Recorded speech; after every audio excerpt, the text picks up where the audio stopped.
If you're going to start with a cat, I'm going to tell a cat story.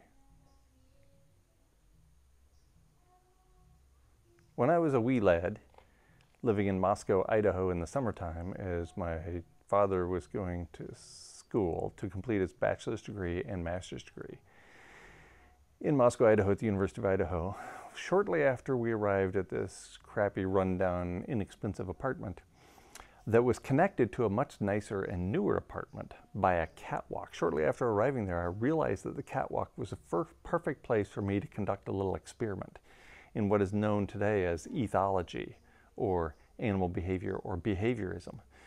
So this catwalk was about 10 feet off the ground, and I heard this rumor that all cats, when dropped, always land on their feet. So I decided, I need to do a little experiment to see if that's true. So I went out into the neighborhood and I found the first cat, and I took it up to the catwalk, carried it with me, held it upside down by its feet, and dropped it, and it turned over and landed on its feet. It had 10 feet. It had plenty of time to turn over and land on its feet. But that was just one repetition. I didn't know anything about experimentation, but I knew I needed more repetition. So I went and found another cat and dropped it. And after a while, it became clear that was happening every time. So I decided I needed to use a little more force. I was young. And so I went and got a cat. And this time, I threw it toward the ground with its back going toward the ground.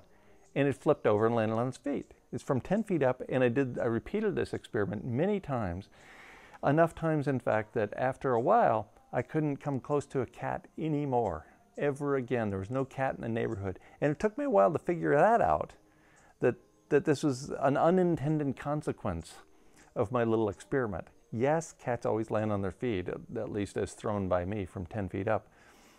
But not only that, if you throw cats down enough, they run from you every time. And I was so confused by this. I couldn't understand why the cats wouldn't cozy up next to me like they'd done when I first got there.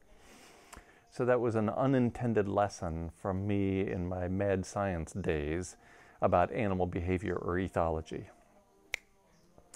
At the edge of extinction, only love remains.